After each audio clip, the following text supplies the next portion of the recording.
രാമ ഹരേ ഹരേ. ഹരേ കൃഷ്ണ കൃഷ്ണ കൃഷ്ണ ഹരേ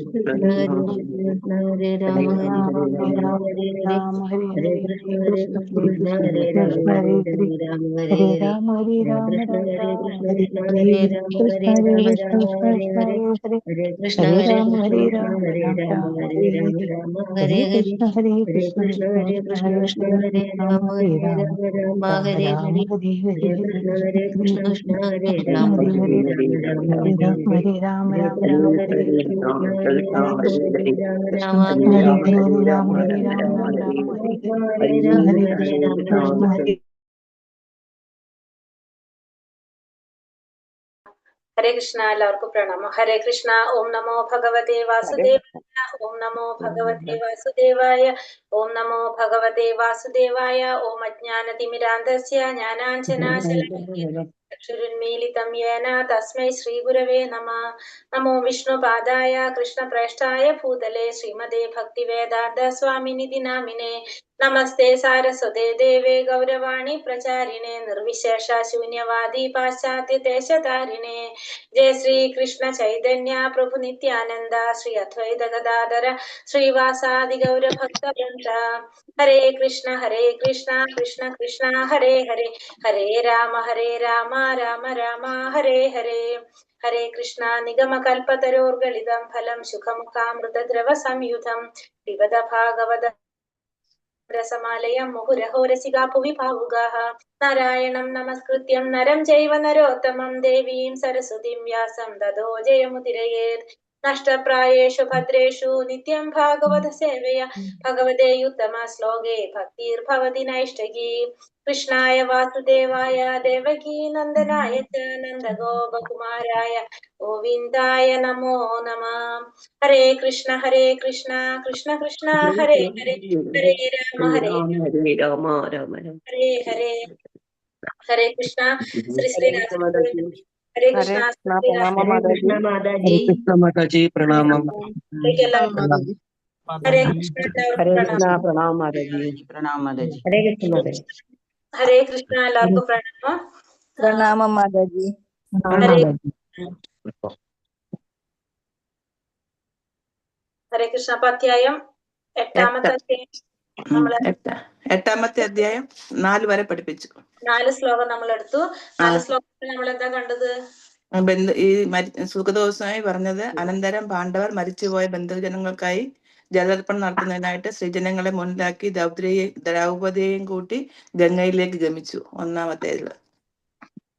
പിന്നെ രണ്ടാമത്തേത് പിതൃക്കൾക്ക് ഗംഗാജലം അർപ്പിക്കുകയും അവരെ ഓർത്ത് അത്യന്തം വിലപിക്കുകയും ചെയ്ത ശേഷം അവർ ഭഗവാന്റെ പാദധൂളികൾ കലർന്നതിനാൽ പവിത്രമായ ജലത്തോടു കൂടി ഗംഗാ നദിയിൽ വീണ്ടും സ്നാനം ചെയ്തു. പിന്നെ എല്ലാവരും എന്താ പറഞ്ഞത്, അവരെ ആശ്വസിപ്പിക്കാനായിട്ട് ഭഗവാനും ഋഷിമാരും, അതാണ് മഹാരാജാവ് യുധിഷ്ഠിരരും അദ്ദേഹത്തിന്റെ ഇളയ ഭ്രാതാക്കൾ ധൃതരാഷ്ട്ര, ഗാന്ധാരി, കുന്തി, ദ്രൗപദി തുടങ്ങിയവരും എല്ലാവരും ഇതിനായിട്ട് ഭഗവാൻ ഇവരോടൊപ്പം ഉണ്ടായിരുന്നു. അതെ. പിന്നെ ഭഗവാൻ ഇവരുടെ പ്രയാസത്തിൽ ഇവരെ ആശ്വസിപ്പിക്കാനായിട്ട് ഭഗവാനും മുനിമാരൊക്കെ അവരെ സാന്ത്വനിപ്പിക്കാനായിട്ട് ശ്രമിച്ചു എന്ന് പറഞ്ഞു. പ്രകൃതിയുടെ നിയമങ്ങളാണ്, അതിനെ ലംഘിക്കാനായിട്ട് നമുക്ക് ആർക്കും സാധിക്കില്ല എന്നൊക്കെ പറഞ്ഞ് അവരെ ആശ്വസിപ്പിച്ചു. അതുവരെയാണ് നമ്മൾ എത്തിയിട്ടുണ്ടായിരുന്നത് അല്ലെ?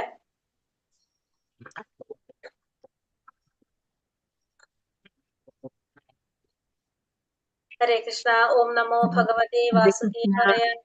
ഈ അധ്യായത്തിന്റെ തുടക്കം ഉള്ളടക്കം എന്താ പറഞ്ഞത്? കേട്ടില്ല അത്. ഹരേ കൃഷ്ണ മാതാജി. ഈ അധ്യായത്തിന്റെ ഉള്ളടക്കം, തുടക്കം, ഹെഡിങ്. കുന്തിദേവിയുടെ പ്രാർത്ഥനകള്. ഹരേ കൃഷ്ണ. അധ്യായം ശ്ലോകം 5. ഓം നമോ ഭഗവതേ വാസുദേവായ. സാധയിത്വാ ജാതശത്രോ സാമ്രാജ്യം ഹിതവൈർഹൃതം ഘാതയിത്വാ സതോ രാജ്ഞാ കച സ്പർശാക്ഷതായുഷഃ. സാധയിത്വാ ജാതശത്രോ സാമ്രാജ്യം ഹിതവൈർഹൃതം ഘാതയിത്വാ സതോ രാജ്ഞാ കച സ്പർശാക്ഷതായുഷഃ. ഹരേ കൃഷ്ണ. ചൊല്ലാം. ഹരേ ഹരേ കൃഷ്ണ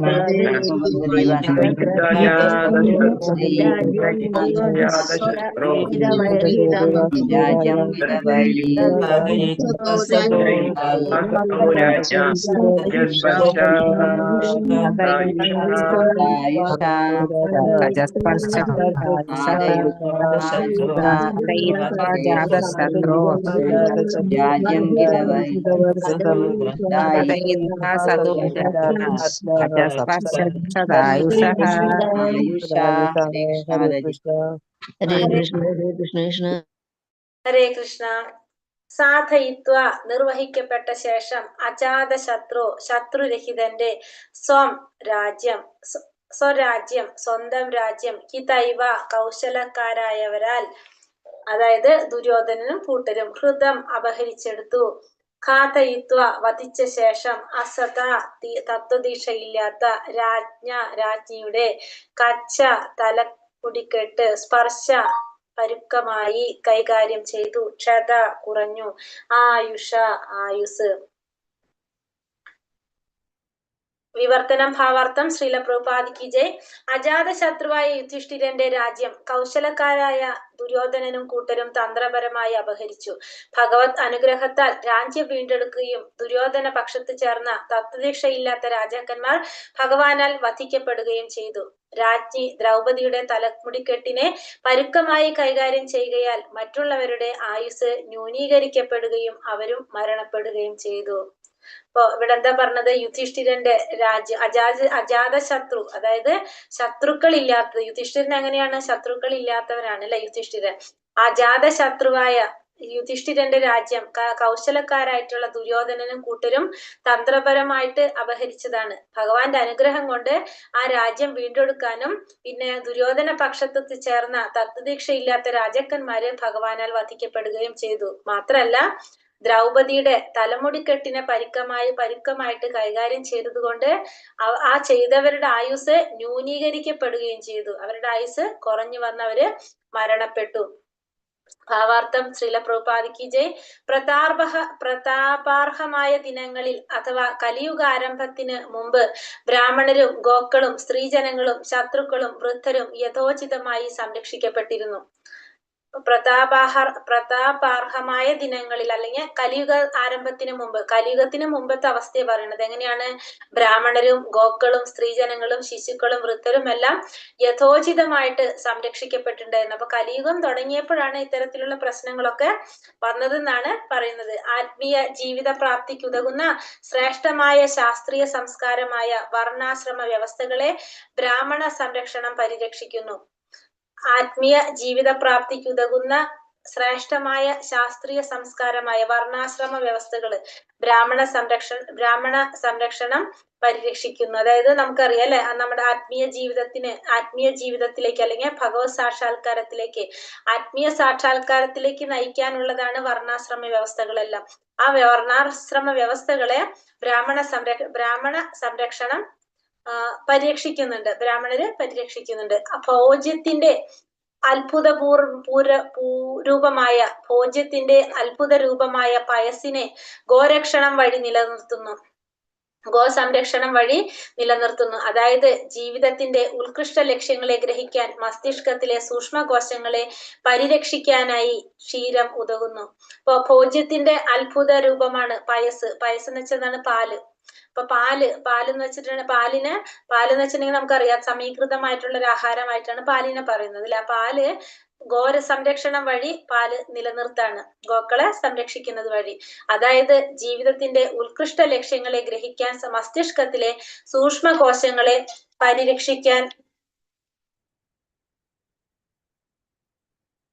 സൂക്ഷ്മകോശങ്ങളെ പരിരക്ഷിക്കാനായി ക്ഷീരം ഉതകുന്നു. ഇപ്പോ നമ്മുടെ ജീവിതത്തിന്റെ ഉത്കൃഷ്ടമായ ലക്ഷ്യം എന്ന് പറയുന്നത് ഭഗവത് സാക്ഷാത്കാരം അല്ലെങ്കിൽ ആത്മസാക്ഷാത്കാരാണ്. ആ ലക്ഷ്യങ്ങളെ ഗ്രഹിക്കാൻ വേണ്ടിയിട്ട്, അത് നമുക്ക് മനസ്സിലാക്കാൻ വേണ്ടിയിട്ട് മസ്തിഷ്കത്തിലെ സൂക്ഷ്മകോശങ്ങളെ പരിരക്ഷിക്കാനായി കയറാൻ വല്ല ബുദ്ധിമുട്ടുണ്ടായിരുന്നോ? നെറ്റ് നമ്മളെ ലിങ്കിൽ കയറാനായിട്ട് വിളിച്ചോണ്ടിരിക്കുന്ന ആരൊക്കെ? ഹരേ കൃഷ്ണ മാതാജി. ഇല്ലല്ലോ അല്ലെ? ഇല്ല മാതാജി. ഇല്ല മാതാജി. കുഴപ്പമില്ല. ഹരേ കൃഷ്ണ. അതായത് ജീവിതത്തിന്റെ ഉത്കൃഷ്ട ലക്ഷ്യങ്ങളെ ഗ്രഹിക്കാൻ മസ്തിഷ്കത്തിലെ സൂക്ഷ്മ കോശങ്ങളെ പരിരക്ഷിക്കാനായി ക്ഷീരം ഉതകുന്നു. അപ്പൊ ക്ഷീരം, പാല് അതിന് അത്യാവശ്യമായിട്ടുള്ളതായിട്ടാണ് പറയുന്നത്. സമൂഹത്തിന്റെ സതീത്വം, സ്ത്രീ സംരക്ഷണം കാത്തു സൂക്ഷിക്കുന്നു. തന്മൂലം സമാധാനം, പ്രശാന്തത, ജീവിത പുരോഗതി എന്നിവ ഹേതുവായ സത്സന്തതികൾ പ്രാപ്തമാകുന്നു. അപ്പൊ സമൂഹത്തില് സതീത്വം, സതി ആ ഒരു അവസ്ഥ ഉണ്ടായിരുന്നല്ലോ, നമ്മള് സതി നടപ്പിലാക്കിയിരുന്ന സമയം ഉണ്ടായിരുന്നു, അനുഷ്ഠിച്ചിരുന്ന അത് സ്ത്രീ സംരക്ഷണം കാത്തു സൂക്ഷിക്കുന്നു. അതിൽ നിന്ന് സ്ത്രീ സംരക്ഷണം കാത്തു സൂക്ഷിക്കുന്നു. തന്മൂലം എന്താണ്? സമാധാനം, പ്രശാന്തത, ജീവിത പുരോഗതി എന്നിവ ഹേതുവായ സത്സന്തതികൾ പ്രാപ്തമാക്കുന്നു. അതായത് നമ്മളെ ഒരു നിഷ്ഠകൾ നമ്മൾ എന്തൊക്കെയാണോ പാലിക്കേണ്ടത് അതൊക്കെ കറക്റ്റ് ആയിട്ട് പാലിച്ചു പോന്നിരുന്നു. എപ്പോഴും കലിയുഗത്തിന് മുമ്പ് വരെ. ശിശു സംരക്ഷണം മുഖേന ഭൗതിക ബന്ധനത്തിൽ നിന്നും സ്വാതന്ത്ര്യം നേടുന്നതിനുള്ള പാത തയ്യാറെടുക്കുന്നതിനുള്ള ഒരു ശ്രേഷ്ഠ അവസരം മനുഷ്യ ജീവിതത്തിന് നൽകപ്പെടുന്നു. പിന്നെ ശിശു സംരക്ഷണം മുഖേന ഭൗതിക ബന്ധനത്തിൽ നിന്നും സ്വാതന്ത്ര്യം നേടുന്നതിനുള്ള പാത തയ്യാറെടുക്കുന്നതിനുള്ള ഒരു ശ്രേഷ്ഠ അവസരം മനുഷ്യ ജീവിതത്തിന് നൽകപ്പെടുന്നു. ഇത്തരം ശിശു സംരക്ഷണം പരിശുദ്ധ ജീവിതത്തിന്റെ ആരംഭമായ ഗർഭധാന സംസ്കാരം എന്ന ശുദ്ധീകരണ പ്രക്രിയ മൂലം ശിശുവിനെ ഗർഭം ധരിക്കുന്ന ദിനം മുതൽ തന്നെ ആരംഭിക്കുന്നു. ഇപ്പൊ ശിശു സംരക്ഷണം എന്നതുകൊണ്ട് നമ്മൾ എന്താ അർത്ഥാക്കുന്നത്?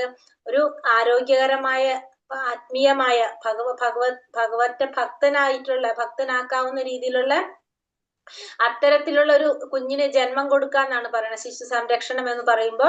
അപ്പൊ അത് എന്നു മുതൽ തുടങ്ങും നമുക്കറിയാലോ. ഷോഡശ സംസ്കാരങ്ങള്, 16 സംസ്കാരങ്ങളില് ഫസ്റ്റ് നമ്മൾ പറയുന്ന എന്താ പറയുന്നത്? ഗർഭാധാനാണ് ഫസ്റ്റ് സ്റ്റാർട്ട് ചെയ്യണത്. അതായത് ഗർഭത്തിന് തയ്യാറെടുക്കുന്ന ഒരവസ്ഥ. അപ്പൊ എന്താ പറയാ, മാതാവും പിതാവും രണ്ടുപേരും എന്താണ് അതിനു വേണ്ടിയിട്ട് മന്ത്രങ്ങളും പ്രാർത്ഥനകളും ഒക്കെ ആയിട്ട് ശാരീരികമായിട്ടും ആത്മീയമായിട്ടും 100% എന്താണ് അതിനു വേണ്ടി ഒരു തയ്യാറെടുപ്പ് നടത്തുന്ന ഒരു സ്റ്റേജ് ആണ് ഈ പറയുന്നത് ഗർഭാധാനം എന്ന് പറയുന്നത്. അപ്പൊ അത്തരത്തിലുള്ള ഒരു കുഞ്ഞായിരിക്കും എന്ത് വരുന്നത്, അപ്പൊ ജന്മം എടുത്ത് വരുന്നത്. ഇപ്പൊ ഇതേപോലെ തന്നെ ഇപ്പൊ നമ്മള് കാണുന്ന രീതിയിലുള്ള ഒരു സ്വഭാവം അങ്ങനെയൊന്നും ആയിരിക്കില്ല വരുന്നത്. കാരണം വെച്ചാൽ ആ ഒരു രീതിയിൽ എപ്രകാരമാണോ നമ്മളത് ആഗ്രഹിക്കുന്നത് ആ രീതിയിലുള്ള ഒരു കുട്ടി ജന്മം എടുക്കുകയാണ് ചെയ്യുന്നത്. അപ്പൊ ഷോഡശ സംസ്കാരത്തില് ഫസ്റ്റ് വരുന്നതാണ് അത് ഗർഭാധാന സംസ്കാരം. മൃത്യുവിന് ശേഷം ശ്രേഷ്ഠമായ ജന്മത്തിന് സ്വയം സജ്ജമാകുന്നതിനുള്ള ഒരു അവസരം വൃദ്ധ സംരക്ഷണത്തിലൂടെ അവർക്ക് നൽകപ്പെടുന്നു. പിന്നെ മൃത്യുവിന് ശേഷം ശ്രേഷ്ഠമായ ഒരു ജന്മം അത് കിട്ടാൻ വേണ്ടി സ്വയം സജ്ജമാകുന്നതിനുള്ള ആ ഒരു അവസരം ഏതിലൂടെ കിട്ടാണ്? വൃദ്ധ സംരക്ഷണത്തിലൂടെ കിട്ടാണ്. ഒരവസരം വൃദ്ധ സംരക്ഷണത്തിലൂടെ അവർക്ക് നൽകപ്പെടുന്നു. പരിഷ്കൃതരായ നായ്ക്കൾക്കും പൂച്ചകൾക്കും സമാനമായ സംസ്കാരത്തിന് വിപരീതമായി വിജയപ്രദമായ മാനവരാശിയിലേക്ക് നയിക്കുന്ന ഘടകങ്ങളെ ആധാരമാക്കിയുള്ളതാകുന്നു ഈ സമ്പൂർണ്ണ ജീവിതാദർശം. മുകളിൽ പ്രസ്താവിച്ച നിരപരാധികളായ ജീവസൃഷ്ടികളെ വധിക്കുന്നത് സർവദാ നിരുദ്ധമാണ്. എന്തെന്നാൽ അവയെ അനാദരിക്കുന്നതിനാൽ മാത്രം ഒരാൾ തന്റെ ആയുസ് നഷ്ടപ്പെടുത്തുന്നു. കലിയുഗത്തിൽ അവയൊക്കെ യഥോചിതമായി സംരക്ഷിക്കപ്പെടായികയാൽ വർത്തമാന തലമുറയുടെ ആയുസ് ഗണ്യമായി ന്യൂനീകരിക്കപ്പെട്ടിരിക്കുന്നു. ഇപ്പൊ ഇവിടെ എന്താ പറഞ്ഞ, പരിഷ്കൃതരായ നായ്ക്കൾക്കും പൂച്ചകൾക്കും സമാനമായ സംസ്കാരത്തിന് വിപരീതമായി വിജയപ്രദമായ മാനവരാശിയിലേക്ക് നയിക്കുന്ന ഘടകങ്ങളെ ആധാരമാക്കിയുള്ളതാകുന്നു ഈ സമ്പൂർണ്ണ ജീവിതാദർശം. ഇപ്പോ ഇന്നത്തെ ഒരു കലിയുഗത്തിൽ എന്താ അവസ്ഥ പറഞ്ഞ, പരിഷ്കൃത നായ്ക്കൾക്കും പൂച്ചകൾക്കും സമാനമായ ഒരു സംസ്കാരം, അതിന് വിപരീതമായിട്ട് എന്താണ് വിജയപ്രദമായിട്ടുള്ള ഒരു മാനവരാശിയിലേക്ക് നയിക്കുന്ന ഘടകങ്ങളെ ആധാരമാക്കിയിട്ടുള്ളതാണ് എന്ത്? യഥാർത്ഥത്തിലുള്ള സമ്പൂർണ്ണ ജീവിതാദർശം എന്ന് പറയുന്നത് അത്തരത്തിലുള്ളതാണ്. മുകളിൽ പ്രസ്താവിച്ച നിരപരാധികളായ ജീവസൃഷ്ടികളെ വധിക്കുന്നത് സർവദാ നിരുദ്ധമാണ്. അപ്പൊ നമ്മൾ ഈ പറഞ്ഞ പോലെ തന്നെ എന്താണ്, നിരപരാധികളായിട്ടുള്ള ജീവസൃഷ്ടികളെ വധിക്കുന്നത് സർവദാ നിരുദ്ധമായിട്ടുള്ള കാര്യമാണ്. ശാസ്ത്രങ്ങളിലും വിരുദ്ധമായിട്ടുള്ളതാണ്.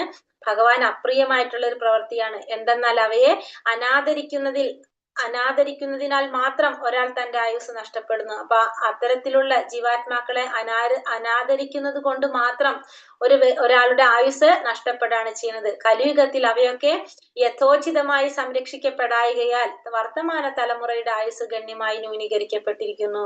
അപ്പൊ എന്തുകൊണ്ടാണ് കലിയുഗത്തിലെ ജനങ്ങളുടെ ആയുസ് കുറയുന്നത്?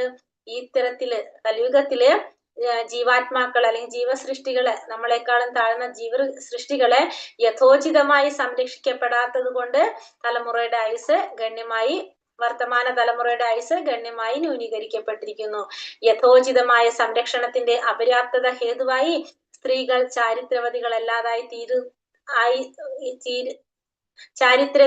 ചാരിത്രവതികളല്ലാത്തവരായി തീരുകയാണെങ്കിൽ വർണ്ണസങ്കരം എന്ന് വിശേഷിക്കപ്പെടുന്ന അനാവശ്യ സന്തതികൾ ഉണ്ടാകുന്നുവെന്ന് ഭഗവത്ഗീതയിൽ പ്രസ്താവിച്ചിരിക്കുന്നു. ചരിത്രവതിയായ സ്ത്രീയെ നിന്ദിക്കുക എന്നാൽ ആയുർദൈർഘ്യത്തിന് അത്യാഹിതം ക്ഷണിച്ചു വരുത്തുക എന്നർത്ഥം. ഉത്തമ പതിവ്രതയായ ദ്രൗപദിയെ ദുര്യോധന ഭ്രാതാവായ ദുശാസനൻ അപമാനിക്കുകയാൽ ആയുസ്സെത്താതെ ആ ദുർമാർഗികൾ വധിക്കപ്പെട്ടു. മുകളിൽ പ്രസ്താവിച്ച ഭഗവാന്റെ കർക്കശ നിയമങ്ങളിൽ ചിലതാണിവ.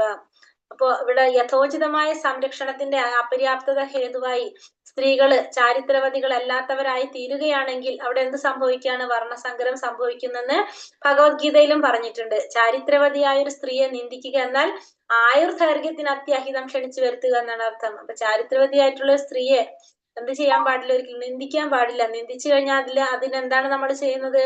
നമ്മുടെ ആയുസ്സിന് അത്യാഹിതം വരുത്തി വെക്കുകയാണ് ചെയ്യുന്നത്. ഉത്തമ പതിവ്രതയായ ദ്രൗപദിയെ അപമാനിച്ചത് കൊണ്ടാണ് അവർക്ക് എന്താണ് ആയുസ്സെത്താതെ ദുർമാർഗികളായിട്ട് വധിക്കപ്പെട്ടത്. മുകളിൽ പ്രസ്താവിച്ച ഭഗവാന്റെ കർക്കശ നിയമങ്ങളിൽ ചിലതാണിവ. അപ്പൊ ഭഗവാൻ പറഞ്ഞ ചില കർക്കശമായ നിയമങ്ങളാണ്. ഒന്ന്, സ്ത്രീകളെ ഉപദ്രവിക്കാനായിട്ട് പാടില്ല. രണ്ട്, ജീവാത്മാക്കള്, നമ്മളെക്കാളും താഴ്ന്ന ജീവാത്മാക്കളെ നമ്മൾ എന്ത് ചെയ്യാൻ പാടില്ല?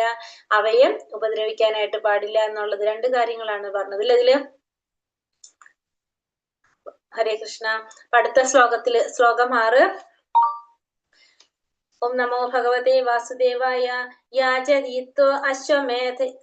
യാജയിത്വാശ്വമേധൈസ്ത്വം ത്രിഭിരുത്തമകൽപകൈ തദൃശ്യ പാവനം ദിഷു ശതമാന്യോരിവാതനോത്.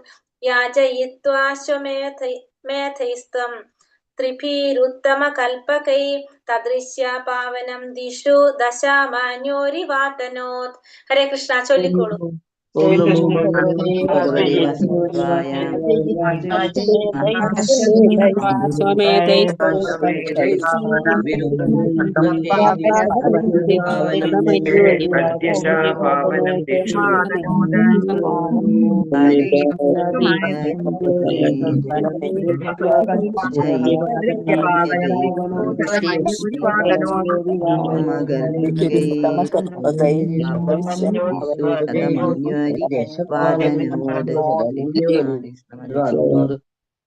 ഹരേ കൃഷ്ണ.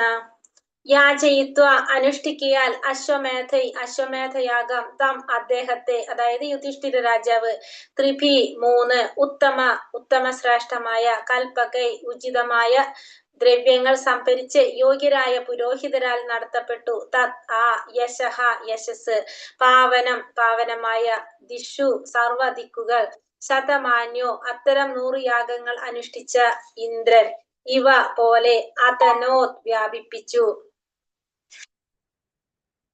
വിവർത്തനം ഭാവാർത്ഥം. ശ്രീല പ്രഭുപാദിക്ക് ജയ്.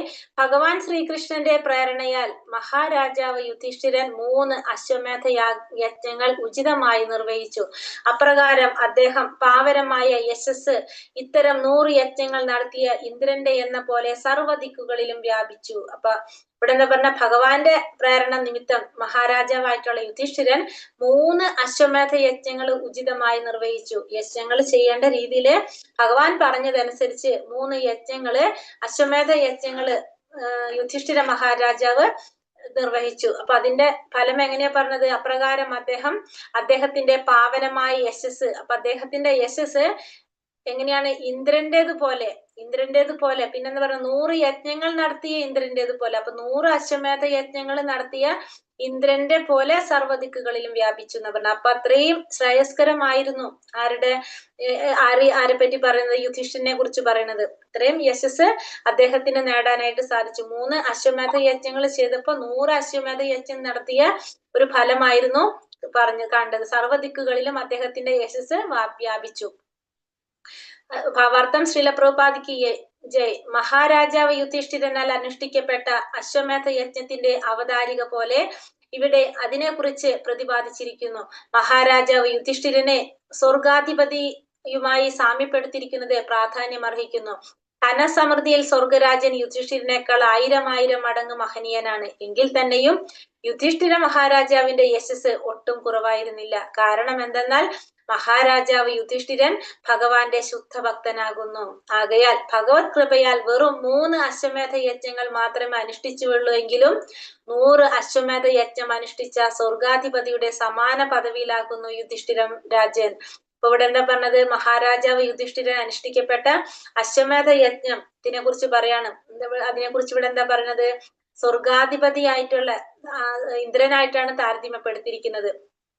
ഇപ്പൊ ധനസമൃദ്ധിയില് ഇന്ദ്രനേക്കാളും ശ്രേഷ്ഠനല്ല ആര്? യുധിഷ്ഠിരൻ. പക്ഷെ അശ്വമേധ യാഗത്തിൽ പറഞ്ഞതാണ് 3 യാഗം ചെയ്തത് കൊണ്ട് തന്നെ യശസ് എന്താ പറഞ്ഞത്? യുധിഷ്ഠിരൻ ഭഗവാന്റെ ശുദ്ധ ഭക്തനായത് കൊണ്ട് 3 അശ്വമേധ യജ്ഞങ്ങൾ മാത്രം അനുഷ്ഠിച്ചുവെങ്കിലും 100 അശ്വമേധയങ്ങൾ അനുഷ്ഠിച്ച സ്വർഗാധിപതിയുടെ സമാന പദവിയിലായി മാറിയാര്? യുധിഷ്ഠിര മഹാരാജാവ്. അത്രയും ശ്രേയസ്കരമായിരുന്നു, അത്രയും ഐശ്വര്യപൂർണമായിരുന്നു യുധിഷ്ഠിര മഹാരാജാവിന്റെ എന്നാണ് ഇവിടെ പറയുന്നത്. ഭഗവത് ഭക്തന്റെ, അത് എന്തുകൊണ്ടാണ്? ഭഗവാന്റെ ശുദ്ധ ഭക്തനായതുകൊണ്ട്. നമുക്കറിയാലേ, ഭഗവാൻ ഇവരുടെ പാണ്ഡവരുടെ കൂടെ എല്ലാ കാര്യങ്ങളിലും ആരുണ്ടായിരുന്നു? ഭഗവാൻ ഉണ്ടായിരുന്നു. പാർത്ഥസാരഥിയായിട്ടും അവർ ഓരോ സാഹചര്യത്തിലും അവർക്ക് വേണ്ട ഉപദേശങ്ങളും നിർദ്ദേശങ്ങളും കൊടുത്ത് അവർക്കൊരു മാർഗനിർദ്ദേശിയായിട്ട് അവരുടെ കൂടെ ആരുണ്ട്? ഭഗവാൻ എപ്പോഴും കൂടെ ഉണ്ടായിരുന്നു.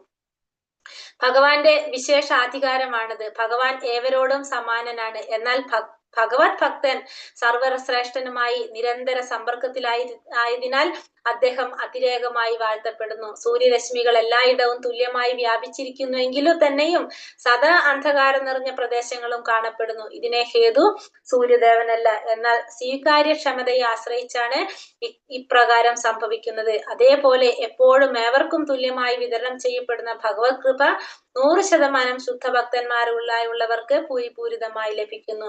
അപ്പൊ ഭഗവാൻ എപ്പോഴും നമുക്കറിയാം, ഭഗവത്ഗീതയിൽ ഭഗവാൻ പറയുന്നുണ്ട് അല്ലെ, ഭഗവാൻ എല്ലാവരോടും ഒരേപോലെയാണ്. പക്ഷെ ഭഗവാന്റെ ഭക്തന്മാരുടെ ഒരു ചെറിയൊരു കൂടുതൽ ആർക്കുണ്ട്? എനിക്കാകുമ്പോ കൂടുതല് ഭഗവാനുണ്ട്. ഭഗവാൻ എപ്പോഴും ഭക്തന്മാരുടെ കൂടെയാണ് ഭഗവാൻ എന്ന് ഭഗവത്ഗീതയിൽ ഭഗവാൻ പറയുന്നുണ്ട്. അതേപോലെ തന്നെ ഭഗവാന്റെ ശുദ്ധ ഭക്തന്മാരായതുകൊണ്ട് ഭഗവാൻ അവരുടെ അടുത്തും എന്തുണ്ടായിരുന്നു? ചെറിയൊരു ചായ്വ് അവരുടെ കൂടെ ഉണ്ട്. കാരണം ഭഗവാൻ നിരന്തരം ഭക്തന്മാര് ഭഗവാനായിട്ട് സമ്പർക്കത്തിലായിരിക്കുന്നതാണ്.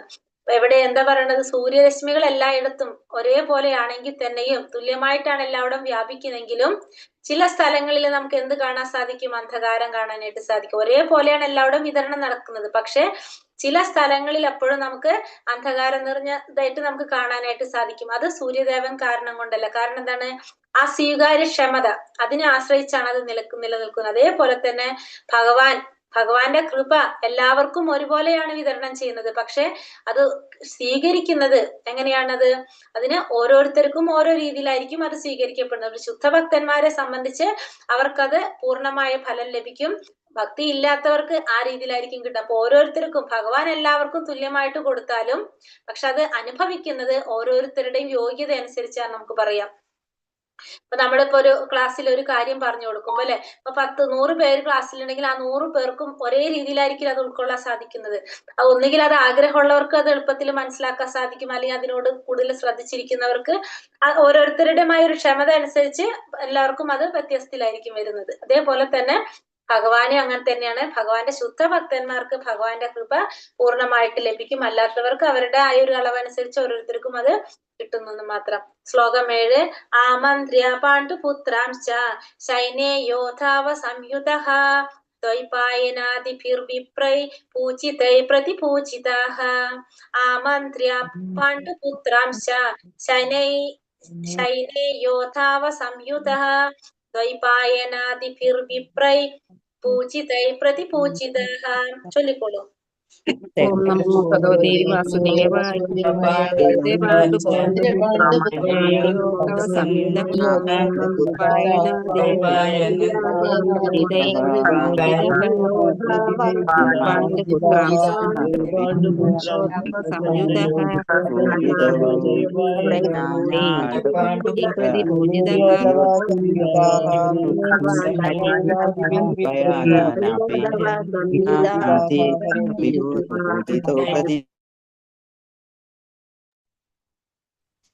ഹരേ കൃഷ്ണ.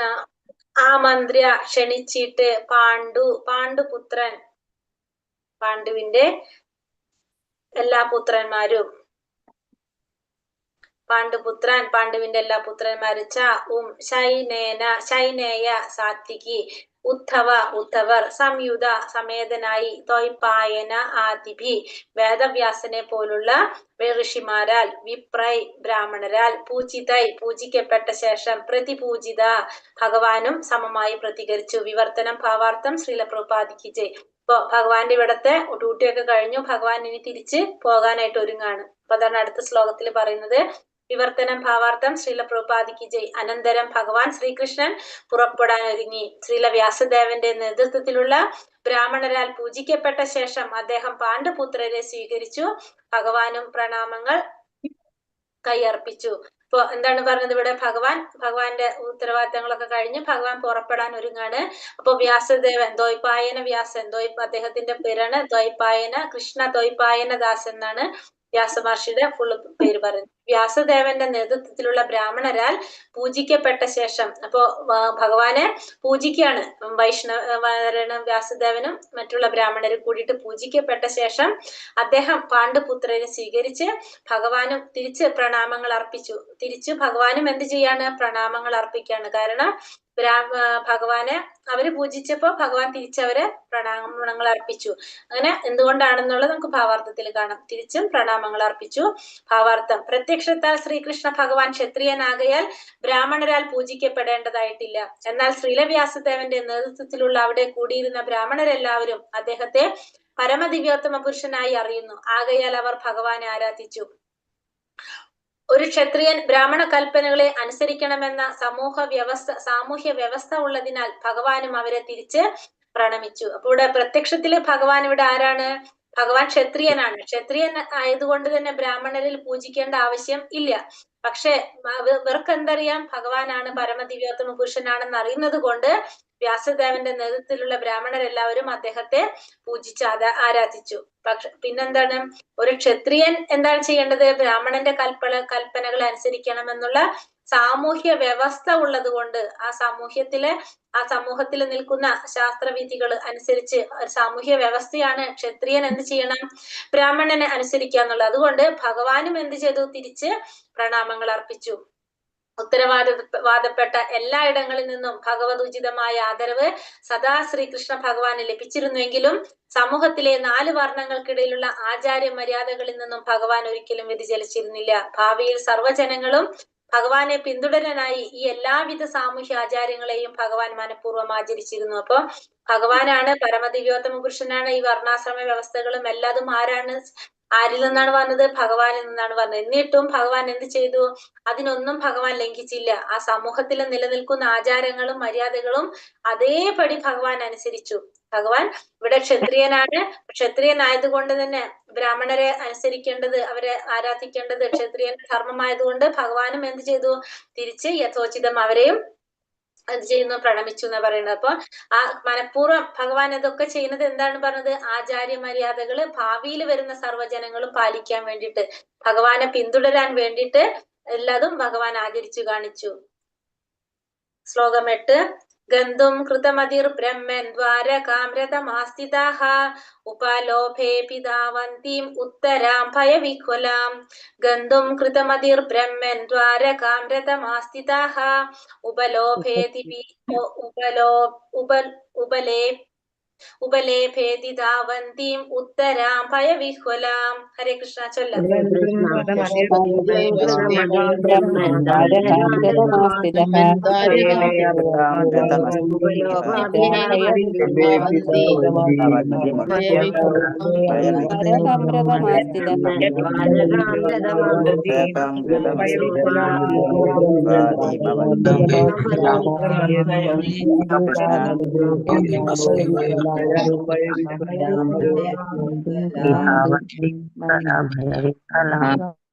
ഹരേ കൃഷ്ണ.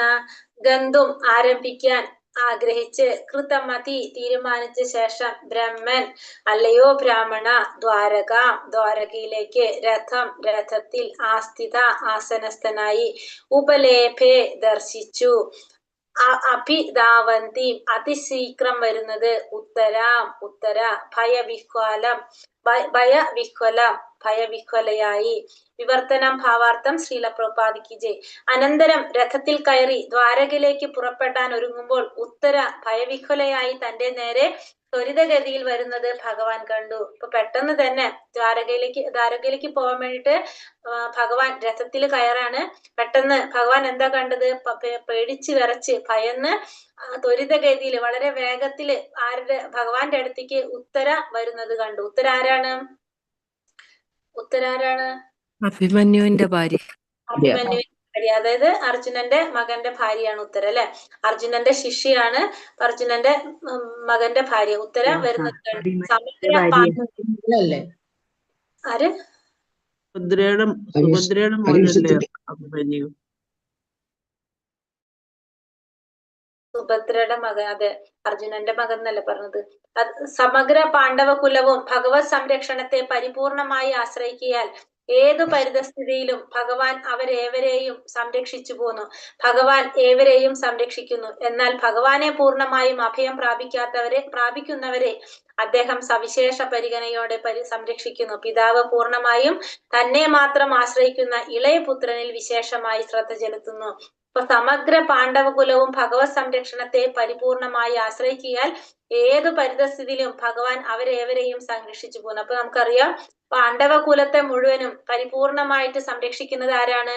ഭഗവാനാണ്. അതുകൊണ്ട് തന്നെ അവര് ഭഗവാനെ പൂർണ്ണമായിട്ടും ആശ്രയിക്കുന്നവരാണ്. ഭഗവാൻ ഏവരെയും സംരക്ഷിക്കുന്നു. എന്നാൽ ഭഗവാനെ പൂർണ്ണമായും അഭയം പ്രാപിക്കുന്നവരെ അദ്ദേഹം സവിശേഷ പരിഗണനയോടെ സംരക്ഷിക്കുന്നു. അപ്പൊ ഭഗവാൻ എല്ലാവരെയും അഭയം പ്രാപിക്കുന്നവരെയൊക്കെ സംരക്ഷിക്കും. ഭഗവാൻ എല്ലാവരെയും സംരക്ഷിക്കും. പക്ഷെ ഭഗവാനെ മാത്രം അഭയം പ്രാപിക്കുന്നവര്, ഭഗവാൻ പറയുന്നല്ലേ, സർവധർമാൻ പരിത്യജ മാമേകം ശരണം വ്രജ എന്ന് പറയാം. ഭഗവാനെ മാത്രം ശരണം പ്രാപിക്കുന്നവര്, എല്ലാ ധർമ്മങ്ങളും വിട്ട് ഭഗവാനെ മാത്രം ശരണം പ്രാപിക്കുന്ന അല്ലെങ്കിൽ അഭയം പ്രാപിക്കുന്നവരെ ഭഗവാൻ പ്രത്യേക പരിഗണനയോടെ സംരക്ഷിക്കും. പിതാവ് എപ്രകാരമാണോ പിതാവ് ഇളയ പുത്രനിൽ വിശേഷമായി ശ്രദ്ധ ചെലുത്തുന്നത്, അതേപോലെ ഭഗവാനിൽ മാത്രം ശ്രദ്ധിക്കുന്നവരെ, ഭഗവാനിൽ മാത്രം അഭയം പ്രാപിക്കുന്നവരെ സവിശേഷ പരിഗണനയോടെ സംരക്ഷിക്കുന്നു. ശ്ലോകം 9. ഉത്തരോവാച പാഹി പാഹി മഹായോഗിൻ ദേവദേവാ ജഗത്പതേ നാന്യം തദഭയം പശ്യേ യത്ര മൃത്യു പരസ്പരം. ഉത്തര ഉവാച പാഹി പാഹി മഹായോഗിൻ ദേവദേവാ ജഗത്പതേ നാന്യം തദഭയം പശ്യേ യത്ര മൃത്യു പരസ്പരം. ഹരേ കൃഷ്ണ, ചൊല്ലിക്കോളൂ. ഉത്തരോവാച മഹായോഗീം ദേവദേവ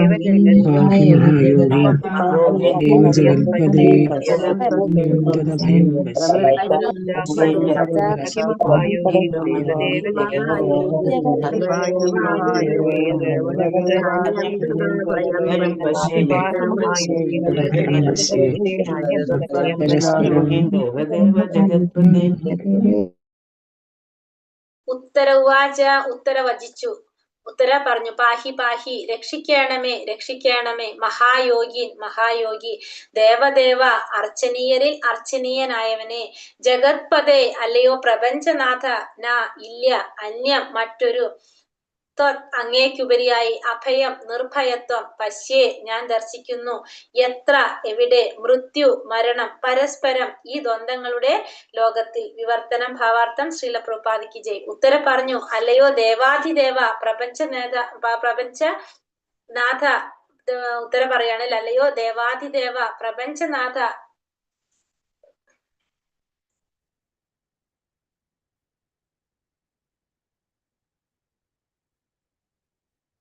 പരമോന്നത യോഗിയാണ് അങ്ങ്. എന്താ പറഞ്ഞത്? പ്രപഞ്ചനാഥ, അങ്ങ് പരമോന്നത യോഗിയാണ്. ദയവായി എന്നെ രക്ഷിച്ചാലും. ഉത്തര പറയാണ്, കാരണം ദ്വന്ദ്ങ്ങളുടെ ഈ ലോകത്തിൽ മൃത്യുവിന്റെ കരാളഹസ്തത്തിൽ നിന്ന് എന്നെ രക്ഷിക്കുവാൻ കൽപ്പുള്ളവനായി അങ്ങല്ലാതെ മറ്റാരുമില്ല. അപ്പൊ ഉത്തര ഓടി വന്ന് ഭഗവാനോട് പറയുന്നത് എന്താണ്?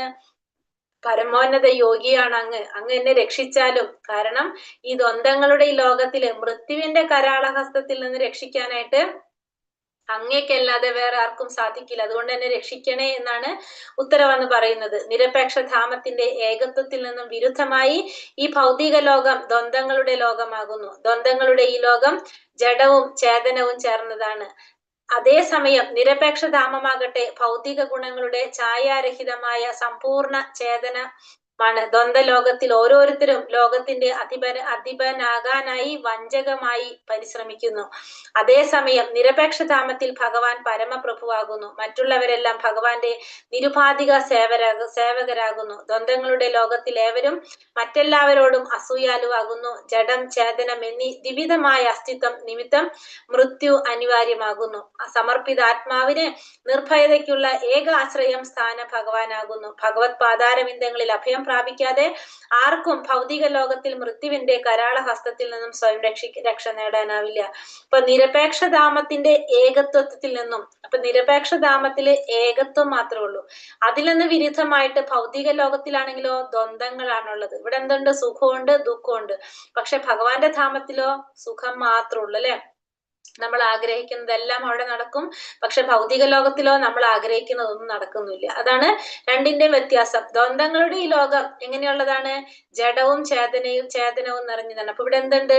ജഡമുണ്ട്, ചേതനയുണ്ട്. അതായത് ശരീരമുണ്ട്, രണ്ടും ഉള്ളതാണെന്ന് പറയാം നമുക്ക്. അതേസമയം നിരപേക്ഷധാമമാകട്ടെ ഭൗതിക ഗുണങ്ങളുടെ ഛായാരഹിതമായ സമ്പൂർണ്ണ ചേതനമാണ്. ഇപ്പൊ ഭൗതിക ലോകത്തില് രണ്ടുമുണ്ട്, ജഡവുമുണ്ട്, ചേതനയുമുണ്ട്. പക്ഷെ ഭഗവാന്റെ ധാമത്തിലാണെങ്കിലോ ഛായാരഹിതമായിട്ടുള്ള സമ്പൂർണ്ണ ചേതന മാത്രമേ എവിടെയുള്ളൂ? ഭഗവാന്റെ ലോകത്തിലുള്ളൂ. ദ്വന്ദ്ലോകത്തിൽ ഓരോരുത്തരും ലോകത്തിന്റെ അധിപനാകാനായി വഞ്ചകമായി പരിശ്രമിച്ചു കൊണ്ടിരിക്കുകയാണ്. ദ്വന്ദ്ലോകത്തില് എല്ലാവരും എന്താണ് ആഗ്രഹിക്കുന്നത്? അധിപനാകാൻ ആഗ്രഹിക്കുന്നവരാണ്. അതേസമയം നിരപേക്ഷധാമത്തില് ആകെ ഒരേ ഒരു അധിപനുള്ളതാരാണ്? ഭഗവാൻ, പരമദിവ്യോത്തമ പുരുഷനായിട്ടുള്ള ഭഗവാൻ മാത്രമാണ് പരമപ്രഭു. മറ്റെല്ലാവരും ഭഗവാന്റെ സേവകരാകുന്നു. ദ്വന്ദ്ങ്ങളുടെ ലോകത്തിൽ ഏവരും മറ്റുള്ളവരോട് എല്ലാവരും എങ്ങനെയാണ്? അസൂയാലുക്കളാണ്. ഇവിടെ ജഡം, ചേതനം എന്നീ വിവിധമായ അസ്തിത്വ നിമിത്തം മൃത്യു അത്യാവശ്യമായിട്ട് അനിവാര്യമായിട്ട് വരാണ്. സമർപ്പിതാത്മാവിനെ നിർഭയതയ്ക്കുള്ള ഏക ആശ്രയം ഭഗവാനാണെന്ന് മനസ്സിലാകുന്നു. അപ്പോ ഈ ആത്മാക്കൾക്ക്, സമർപ്പിത ആത്മാവിന്റെ ആ നിർഭയത, ഭയം ഇല്ലാതിരിക്കണമെങ്കിൽ അതിനുള്ള ആകെ ആശ്രയം ആരാണ്? ഭഗവാൻ മാത്രമാണ്. ഭഗവാന്റെ പാതാരവിന്ദങ്ങളിൽ അഭയം പ്രാപിക്കാത്ത ആർക്കും ഈ ഭൗതിക ലോകത്തിന്റെ മൃത്യുവിൽ നിന്നും കരാളഹസ്തത്തിൽ രക്ഷപ്പെടാനാവില്ല. അപ്പൊ ഈ ഭൗതിക ലോകത്തിലെ മൃത്യുവിന്റെ കരാളഹസ്തത്തിൽ രക്ഷപ്പെടണമെങ്കിൽ എന്ത് വേണം? ഭഗവാന് അഭയം പ്രാപിക്കേണ്ടത് അത്യാവശ്യമാണ്. ശ്ലോകം 10. അഭിദ്രവതി മാം ഈശ താപ്തായ സോ വിഭോ കാമം ദഹതു മാം നാഥ മാമേ ഗർഭോ നിപാത്യ മാം. അഭിദ്രവതി മാം ഈശ താപ്തായ സോ വിഭോ മാമേ ഗർഭോ നിപാത്യം താം. ഹരേ കൃഷ്ണ, ചൊല്ലിക്കോളൂ.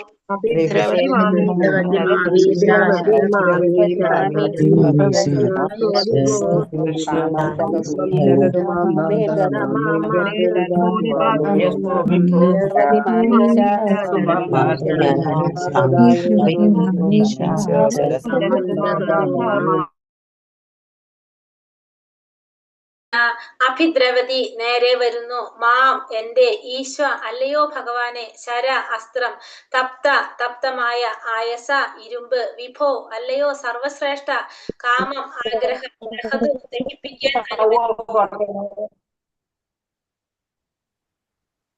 ദഹിപ്പിക്കാൻ അനുവദിക്കൂ. മാം എന്നെ, നാഥ അല്ലയോ സംരക്ഷക, മാം അരുത്, മേ എന്റെ, ഗർഭം, നിപാത്യതാം അലസിപ്പിക്കാൻ അനുവദിക്കുക. വിവർത്തനം, ഭാവാർത്ഥം. ശ്രീല പ്രഭുപാദിക്ക് ജയ്. അല്ലയോ ഭഗവാനെ, അങ്ങ് സർവശക്തനാണ്. ഒരു തപ്തമായ ഇരുമ്പസ്ത്രം അതിവേഗത്തിൽ എന്നെ സമീപിക്കുന്നു. അല്ലയോ ഭഗവാനെ, അങ്ങയുടെ ഇച്ഛ അതാണെങ്കിൽ അതെന്നെ ദഹിപ്പിച്ചു കൊള്ളട്ടെ. എന്നാൽ ദയവായി എന്റെ ഭ്രൂണത്തെ ദഹിപ്പിച്ച് ഗർഭചിത്രം ഉണ്ടാക്കാൻ അനുവദിക്കരുത്. എന്റെ ഭഗവാനെ, ദയവായി എന്നോട് ഈ കാരുണ്യം കാട്ടണമേ. ഇപ്പൊ ഭഗവാന്റെ അടുത്ത് ഓടി വന്ന് എന്താണ് പ്രാർത്ഥിക്കുന്നത്? ഉത്തര പറയുന്നത്, ഒരു ഇരുമ്പാസ്ത്രം അതിവേഗത്തിൽ എന്നെ സമീപിക്കാണ്.